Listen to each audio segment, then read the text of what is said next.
میں گاؤں کے وڈیرے کے گھر ملازمہ تھی۔ وہ خوبصورت لڑکیوں کو دیکھ کر ان سے شادی کر لیتا تھا اور شادی کی رات کمرے میں جاتے ہوئے اپنے اونٹ کو بھی ساتھ لے جاتا تھا، اور پھر لڑکیوں کے چلانے کی آوازیں پورے محل میں گونجتی۔ میں بھی بے حد حسین تھی۔ ایک بار میرا گھونگھٹ اس وڈیرے کے سامنے اٹھ گیا، پھر اس نے میرے ساتھ۔ رات کا گھپ اندھیرا ہر سو پھیلا ہوا تھا۔ جون کا گرم موسم، رات کے اس پہر بھی آگ اگل رہا تھا۔ حبس زدہ اس موسم میں ریگستان میں ننگے پاؤں اندھا دھند بھاگ رہی تھی۔ حالانکہ میرا بچپن اسی صحرا میں ہی گزرا تھا۔ ہم چولستان کے علاقے میں رہتے تھے۔ صحرائی علاقوں میں گرمی کی شدت بہت زیادہ ہوتی تھی۔ دن کے وقت تو جو گرمی ہوتی وہ ہوتی، لیکن رات بھی حبس اور لو جیسی تپش برساتی تھی۔ لیکن نہ مجھے موسم کی پرواہ تھی، نہ اپنے پکڑے جانے کے بعد کے بھیانک انجام کی۔ میرے پاس صرف آج کی رات تھی کہ میں اپنی عزت کو بچا لیتی، اسی لیے بس میں اس طویل سے صحرا کو جلد از جلد عبور کرنا چاہتی تھی، ورنہ وہ شخص مجھے کہیں کہاں نہ چھوڑتا۔ مجھے اسے دیکھ کر خوف آتا تھا۔ اس کی سرخ آنکھیں، اف، اس کی سرخ آنکھیں کیسی خطرناک آنکھیں تھی۔ اس کی نظروں کی تیزی میرے وجود کو کاٹ کھانے لگتی تھی۔ اس کی قابل رشک صحت مجھے کانپنے پر مجبور کر دیتی تھی۔ 40 کے لگ بھگ، وہ 6 فٹ کا قد اور بھرپور جسم کا مالک شخص انسان کم اور دیو زیادہ لگتا تھا۔ جس لڑکی کو دیکھتا نظروں کی تیزی سے کانپنے پر مجبور کر دیتا۔ جو لڑکی اس کی آنکھوں کو بھا جاتی وہ اسے اپنائے بغیر چھوڑتا نہیں تھا، اور میرے لیے تو نکاح کا سندیشہ بھیج چکا تھا، اور اس کا پیغام ہمارے علاقے میں حکم کا درجہ رکھتا تھا۔ ممکن ہی نہیں تھا کہ کوئی اسے انکار کر جائے، اور جو کچھ میں اس کے ساتھ کر چکی تھی، میں صرف اس شخص کی ضد کا سامان بنتی، نہ صرف اس کی بلکہ اس کے پاگل اور سر پھرے اونٹ کی بھی۔ اس سوچ نے مجھے دوہری اذیت میں مبتلا کر دیا۔ میرے لیے موت آسان تھی، لیکن اس شخص کو اپنانا بہت مشکل تھا۔ جو کچھ میں نے اس شخص کے بارے میں سن رکھا تھا، میں تو کیا، ہر لڑکی ہی اس سے شادی کرنے سے ڈرتی تھی، کیونکہ وہ شادی کی رات اپنے کمرے میں اپنے ساتھ اونٹ کو بھی لے کر جاتا تھا، اور پھر اس کی دلہن کی چیخوں کی آواز پورے صحرا میں گونجتی تھی۔ میں چولستان کے گاؤں کی ایک حسین دوشیزہ تھی۔ حالانکہ سورج کی چلچلاتی دھوپ میں پانی کے لوہے کے گھڑے سروں پر رکھ کر جب ہم صحرا کے نخلستان میں موجود بہتی نہر سے پانی بھر کر عورتیں روز لاتی تو ہماری رنگت گہری سانولی سی پڑ جاتی تھی۔ اسی لیے ہمارے گاؤں میں لوگوں کے رنگ روپ گہری سانولی رنگت کے حامل تھے، مگر میں نہ جانے کس پر چلی گئی تھی۔ میرا سفید رنگ تو تیز دھوپ اور تپش سے بھی ماند نہیں پڑتا تھا، اور یہی رنگ و روپ میرے لیے وبال جان بن گیا تھا۔ اس پر ہماری غربت ہمیں گاؤں کے وڈیروں کی ہوس کا نشانہ بناتی تھی۔ جیسے ہی جون کا مہینہ آتا، پانی نہر میں سوکھنے لگتا، بھوک اور افلاس کا دور چلتا تو گاؤں والوں کا رخ وڈیروں کی حویلی کی جانب بڑھتا تھا، کیونکہ اس وقت وہی ہمیں اناج اور پانی مہیا کر سکتے تھے۔ اسی لیے بدلے میں وہ جسے چاہے اپنے کمرے کی زینت بنا لیتے، چاہے وہ کسی کی بیوی ہوتی یا بیٹی، وہ شخص انکار نہیں کر سکتا تھا۔ ایک ظلم تھا جس کی کوئی سنوائی نہ تھی، نہ وہاں کسی کا قانون چلتا تھا، نہ ہی کوئی قانون کو مانتا تھا۔ میری والدہ وڈیرے کے گھر کی ملازمہ تھی۔ ہم لوگ سندھی کڑاہی والے بڑے سے فراک نما چولے سے پہنتی تھی۔ ہمارے ہاتھوں میں درجنوں کے حساب سے چوڑیاں ہر وقت موجود ہوتی تھیں۔ کالی کالی کلائیوں میں ڈھیروں چوڑیاں ہر وقت کھنکھناتی رہتی تھیں۔ پاؤں میں موٹی پازیبیں، ناک میں موٹی سی لونگ، یہ ہماری سج دھج تھی جو ہم خواتین صبح اٹھتے ہی کرتی تھیں، لیکن جب باہر نکلتی تو خود کو چھپانے کے لیے بڑا سا گھونگھٹ نکال لیتی تھیں، کیونکہ ہم جانتی تھیں کہ ہماری ذرا سی بے پردگی ہمیں کون سی اذیت سے دوچار کر دے گی۔ میری والدہ عمر کے جس حصے میں تھیں وہ پردہ کم ہی کرتی تھیں، لیکن چند روز سے اماں کی طبیعت ٹھیک نہیں تھی، اور میں اماں ابا کی اکلوتی اولاد تھی، اسی لیے ان کے بدلے مجھے وڈیرے کے گھر کام پر جانا تھا۔ اماں بے حد پریشان تھی، کیونکہ میری رنگت اماں کی طرح سانولی نہیں تھی، اور میں تھی بھی خوبصورت۔ اسی لیے اماں مجھے بار بار کہتی کہ وڈیرے کے گھر پر گھونگھٹ کا خاص دھیان رکھنا، گھونگھٹ ذرا سا بھی سرکنا نہیں چاہیے۔ میں 17-18 سالہ الڑ سی حسین دوشیزہ تھی، ماں باپ کی اکلوتی تھی، اسی لیے لاڈ پیار سے پلی تھی۔ اماں کی بات کا مفہوم میں نے اس انداز سے نہیں سمجھا جس طرح سے اماں نے سمجھانا چاہا تھا، لیکن میں نہیں جانتی تھی کہ میری ذرا سی غلطی مجھے موت سے بدتر زندگی گزارنے پر مجبور کر دے گی۔ میں گھونگھٹ نکالے وڈیرے کے گھر پہنچی تھی۔ چوکیدار کے سامنے میں نے اماں کا نام لے کر کہا کہ میں اماں سکینہ کی بیٹی ہوں، وہ بیمار ہیں اسی لیے اب میں کام پر آؤں گی۔ چوکیدار ایک نوجوان سا لڑکا تھا۔ مجھ سے کہنے لگا چہرہ دکھائے بنا مجھے اجازت نہیں ہے کہ تجھے اندر جانے دوں۔ میں نے کہا اماں نے سختی سے منع کیا ہے کہ کسی کو چہرہ نہیں دکھانا۔ وہ کہنے لگا مجھے بھی یہاں کے وڈیرے کا حکم ہے کہ چہرہ دیکھے بنا کوئی بھی عورت اندر نہیں آ سکتی۔ مجھے کیا پتا تو عورت ہے یا عورت کے لباس میں گھونگھٹ میں چھپا کوئی مرد۔ مجھے تو اس نوجوان کی بات پر بے تحاشا غصہ آیا، تو میں نے اپنا گھونگھٹ اس کے سامنے غصے سے الٹ دیا۔ مجھے دیکھ کر تو جیسے اس کی بولتی ہی بند ہو گئی۔ چند لمحے تو وہ شاید مجھے دیکھ کر آنکھیں جھپکنا ہی بھول گیا تھا، لیکن پھر جلدی سے اپنی نظریں جھکا گیا، میرا گھونگھٹ پھر سے مجھ پر گرا دیا۔ کہنے لگا جاؤ اندر چلی جاؤ۔ میری والدہ اس گھر کی صفائی کرتی تھیں اور ان کے اونٹوں کو کھانا ڈالتی تھیں، میرا بھی یہی کام تھا۔ میں نے آج سے پہلے کبھی اپنے گھر کے علاوہ کسی کے گھر میں کام نہیں کیا تھا، اور وہ تو محل نما گھر تھا، بڑے بڑے کمرے تھے۔ میں ایک دن میں ہی تھک سی گئی تھی۔ ابھی بمشکل ہی کام سے فارغ ہوئی تو ایک ملازمہ آئی، کہنے لگی کہ تم جا کر اونٹوں کو چارہ ڈال کر آؤ۔ میں اونٹوں کے استبل میں چلی گئی۔ چولستان چونکہ صحرائی اور ریگستانی علاقہ تھا، اسی لیے وہاں جب طویل سفر ہوتا تو اونٹ پر ہی سواری کی جاتی تھی۔ میں وہاں چلی گئی، سب اونٹوں کو چارہ پانی ڈالا، لیکن ایک اونٹ ان سب میں الگ تھا، سب سے الگ تھلگ کھڑا تھا۔ سب اونٹوں میں اس کی صحت بھی قابل رشک تھی اور خوبصورتی میں بھی سب سے بہتر تھا۔ میں اس کے پاس بھی چارہ رکھنے چلی گئی، لیکن وہ اونٹ ہو کر بڑا نخرے باز تھا۔ اس نے اپنے پاؤں سے چارے کے برتن کو پیچھے کر دیا۔ مجھے بڑی حیرت سی ہوئی کہ اس نے کھانا کیوں پیچھے کر دیا، کھایا کیوں نہیں۔ کچھ دیر بعد وہی ملازمہ ادھر آ گئی، مجھے وہاں دیکھ کر چلا کر بولی، کہنے لگی اے چھوری، اس اونٹ کے پاس کیا کرنے آئی ہو؟ ہٹو یہاں سے پیچھے، یہ وڈیرے سائی کا اونٹ ہے، یوں چارہ نہیں کھاتا، اسے تو ہاتھ سے کھانے کی عادت ہے، اور وہ بھی ایک خوبصورت عورت کے ہاتھوں سے۔ یہ بات مجھے اس قدر انوکھی سی لگی، بھلا اونٹ کو کہاں ایسی عقل سمجھ ہوتی ہے کہ کس کے ہاتھ سے کھانا مل رہا ہے۔ پھر وہاں ایک خوبصورت سی عورت آئی اور اس اونٹ کو اپنی ہتھیلی پر رکھ کر کھلانے لگی۔ وہ اونٹ اسے دیکھتے ہوئے اس کی ہتھیلی سے وہ چارہ کھا رہا تھا، بار بار اس عورت کو بھی دیکھ رہا تھا۔ میں کچھ پل تو اسے حیرت سے دیکھتی رہی۔ کیا اونٹ بھی خوبصورتی سے متاثر ہوتے ہیں؟ میرے لیے یہ ایک عجیب سا انکشاف تھا۔ اگلے روز جب میں آئی تو وہ چوکیدار آنے والے ہر ملازم کی دیکھ بھال کر اندر بھیج رہا تھا، لیکن جب میں اس کے پاس پہنچی تو اس نے بنا دیکھے ہی مجھے اندر جانے کے لیے راستہ دے دیا۔ میں اس کے پاس جا کر رک گئی۔ میں نے اسے کہا آج نہیں دیکھو گے کہ میں عورت کے لباس میں کون ہوں؟ کہنے لگا نہیں، تمہیں نہیں دیکھوں گا، تم جاؤ اندر۔ میری باری میں اس کا لہجہ بھی کرخت نہیں تھا۔ میں نے کہا کیوں، مجھے کیوں نہیں دیکھو گے؟ کہنے لگا کل دیکھا تھا تو رات بھر نیند نہیں آئی، آج دیکھ لیا تو نہ جانے کیا ہو جائے گا۔ اب اندر جاؤ، اور سنو، اپنی اوڑھنی ذرا بھی سرکنے نہ دینا، وڈیرے بہت خطرناک ہوتے ہیں۔ اس نے مجھ سے نہ جانے یہ کیوں کہا تھا، لیکن میں اس کی باتوں کو سن کر نروس سی ضرور ہو گئی تھی۔ میں اندر چلی گئی۔ کام کرنے کے بعد جب اونٹوں کو چارہ ڈالنے گئی تو یہ معلوم ہوا کہ وہ خوبصورت عورت بیمار ہے، اسی لیے وڈیرے سائیں کے اونٹ کو چارہ کھلانے نہیں آ سکتی، اور وہ اونٹ کل رات سے بھوکا ہے، کسی کے ہاتھ سے چارہ نہیں کھا رہا، یہاں تک کہ وڈیرے کے ہاتھ سے بھی نہیں کھایا تھا، وہ بھی کوشش کر کے جا چکا تھا۔ میں باقی سب اونٹوں کے سامنے چارہ ڈال کر پلٹنے لگی کہ مجھے کیا لگے کہ وہ اونٹ بھوکا ہے، میرا تو کام ختم ہوا۔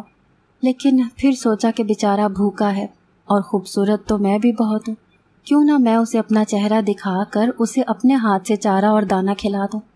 لیکن مجھے کیا خبر تھی کہ یہ بات میرے لیے وبال جان بن جائے گی، میرا حسن اس جانور کی کمزوری بن جائے گا۔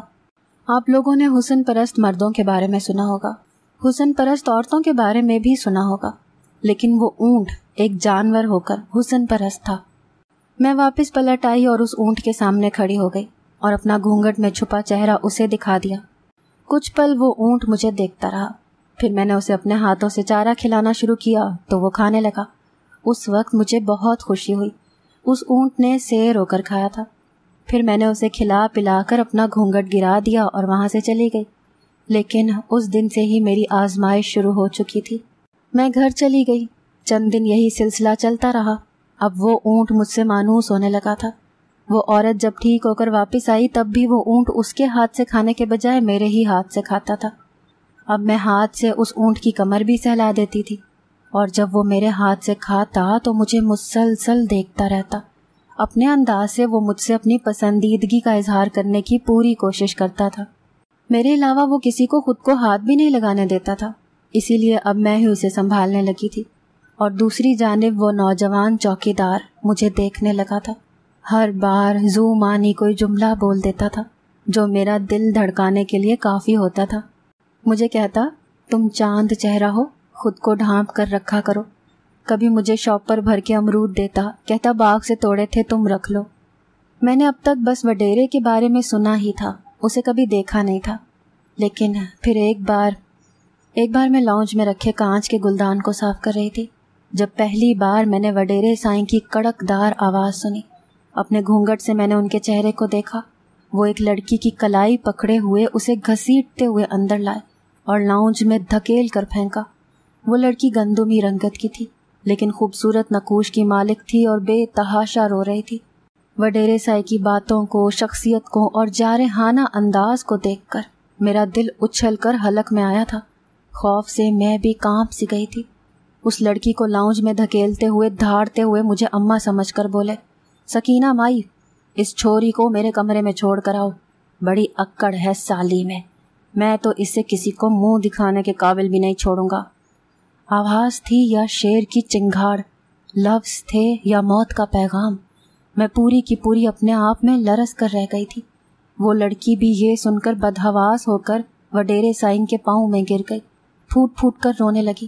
سائیں مجھے معاف کر دیں، سائیں مجھے چھوڑ دیں، میرا چند ماہ کا بچہ میرے بغیر رو رو کے مر جائے گا، مجھے بخش دے سائیں، تجھے اللہ کا واسطہ ہے۔ وہ عورت تڑپ کر بولی تھی لیکن وڈیرا سائیں اسے بالوں سے پکڑے خود ہی اپنے کمرے میں لے گیا۔ اس کے بعد اس کی چیخیں پوری حویلی میں گونجی تھیں۔ وہ بار بار اپنی عزت اور جان کی خلاصی کی منتیں کر رہی تھی۔ اس شخص کی صفاقی میں نے پہلی بار دیکھی تھی اور میں یوں تھی کہ میری روح آج ہی قبض ہو جائے گی۔ میں وہاں سے بھاگ کر مین گیٹ تک پہنچی تھی۔ وہ نوجوان چوکیدار بھی بڑا پریشان حال کھڑا تھا۔ اس لڑکی کی آوازیں باہر تک آ رہی تھیں۔ میں اس قدر بدحواس تھی کہ اس نوجوان سے جا ٹکرائی۔ وہ مجھے یوں دیکھ کر بوکھلاس آ گیا، کہنے لگا، تجھے کیا ہوا سکینہ اماں کی بیٹی؟ میری تو یہ حالت تھی کہ الفاظ منہ سے نہیں نکل رہے تھے۔ مجھے باہر جانا ہے، وہ وڈیرا سائیں اس عورت کو وہ… میری بدحواسی دیکھ کر اس نے اپنے ساتھ کھڑے دوسرے چوکیدار سے کہا کہ وہ بھی اپنے گھر جا رہا ہے کیونکہ کل رات سے وہی ڈیوٹی دے رہا تھا۔ اس چوکیدار نے بھی اسے جانے کا کہہ دیا۔ وہ میرے ساتھ ہی باہر آیا۔ بدحواسی کی وجہ سے میری چادر سرک گئی تھی لیکن چہرہ ابھی بھی مکمل چھپا ہوا تھا۔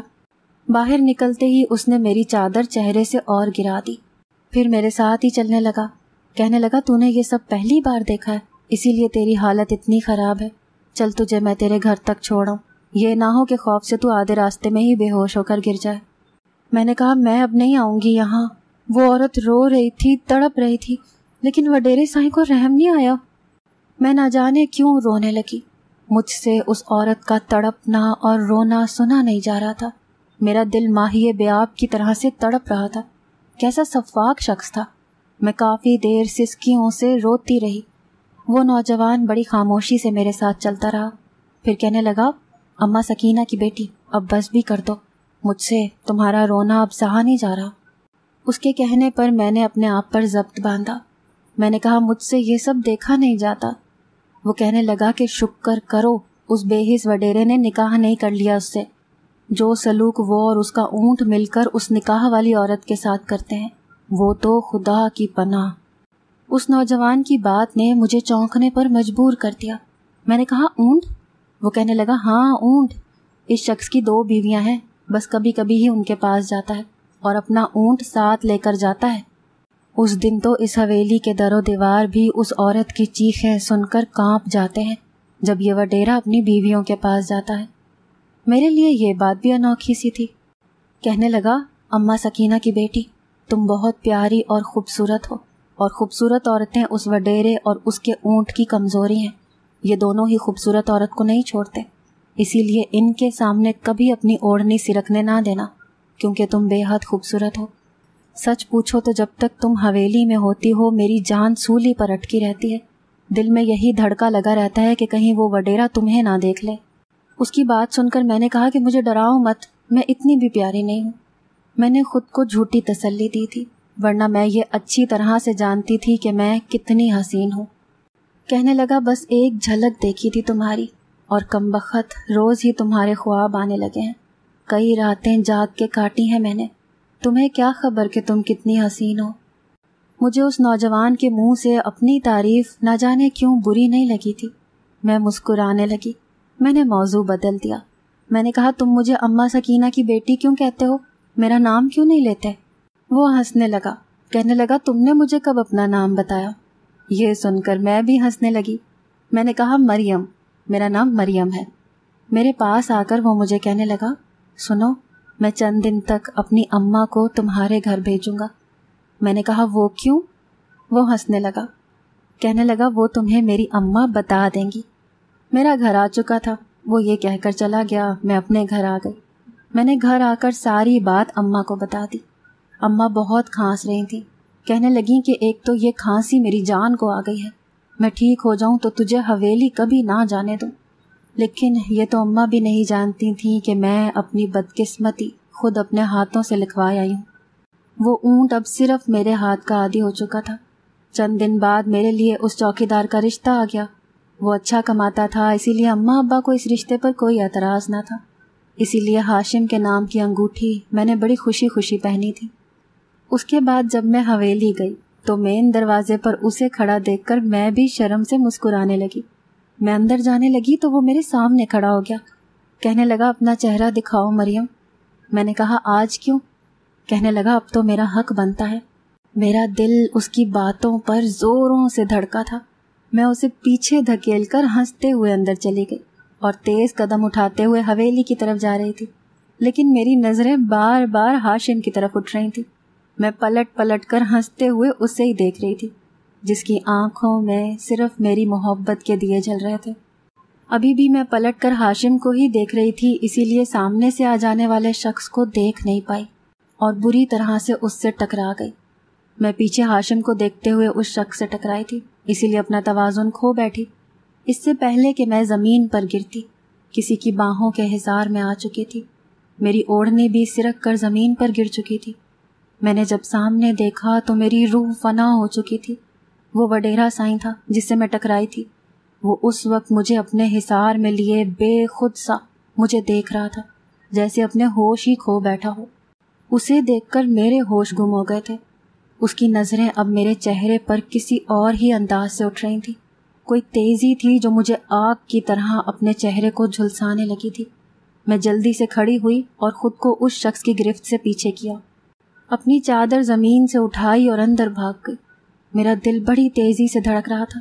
میرا تنفس بری طرح بگڑا تھا. میں بے حد بدحواس تھی. چہرہ دوبارہ سے چھپایا اور کام کرنے لگی. میں نہیں جانتی مجھے ہوا کیا ہے، لیکن میں آج بڑی عجلت سے کام کر رہی تھی. مجھے ابھی 15 منٹ ہی ہوئے تھے کام کرتے ہوئے کہ وڈیرا سائیں واپس لاؤنج میں آ گیا. میں اس وقت جھاڑو لگا رہی تھی جب وہ میرے سامنے آ کر کھڑا ہو گیا. اس کے جوتے کو دیکھ کر میرا دل دھڑکنا بھول گیا. وہ اس وقت روز جاتا تھا اور پھر میرے جانے کے بعد ہی گھر واپس لوٹتا تھا. بس ایک بار ہی جلدی لوٹ کر آیا تھا جب اس عورت کو اپنے ساتھ لایا تھا، اور اب اسے اپنے سامنے دیکھ کر میں کسی سوکھے پتے کی طرح سے کانپ رہی تھی. کہنے لگا اے چھوری، چل اٹھ، پہلے میرے کمرے کی صفائی کر. یہ سن کر میری ٹانگیں کانپ رہی تھیں، لیکن میں جانتی تھی کہ انکار کی گنجائش نہیں ہے. میں اٹھ کر کھڑی ہو گئی. میں اس کے کمرے میں صفائی کرنے چلی گئی، لیکن میں یہ نہیں جانتی تھی کہ وہ میرے پیچھے ہی اپنے کمرے میں آ جائے گا. میں اس کے کمرے میں جھاڑو لگانے لگی. وہ اپنے بیڈ پر بیٹھ گیا. کیسی تیز نظریں تھیں اس کی کہ چادر کے اندر سے مجھے خود پر بری طرح سے محسوس ہو رہی تھیں. کہنے لگا تو مائی سکینہ کی دھی ہے. وہی باروب لہجہ تھا جس نے میری جان نکالی تھی. میں بدحواسی میں اپنا سر اس بات میں ہلانے لگی، پھر ہنسنے لگا. اچھا، تو میرے ببر شیر کو آج کل تو چارہ کھلا رہی ہے. پہلے تو میں سمجھی نہیں کہ وہ کس کی بات کر رہا ہے، لیکن میرے گلے میں اس وقت اتنی گرہیں تھیں کہ آواز نکالنا بھی مشکل ہو رہا تھا. کہنے لگا میرے شیر جوان اونٹ کی آج کل شوخیاں عروج پر ہیں. اس کی مستیاں دیکھ کر میں سمجھ نہیں پا رہا تھا کہ وجہ کیا ہے، لیکن تجھے دیکھ کر سمجھ آ گیا کہ کمینہ تجھ پر دلہار بیٹھا ہے. میں اب بھی اس کی بات کا مفہوم نہیں سمجھی تھی. وہ اٹھ کر میرے پاس آ گیا، میرے ہاتھ سے جھاڑو پکڑ کر نیچے پھینکا اور پل میں میری اوڑھنی میرے چہرے سے پیچھے کی.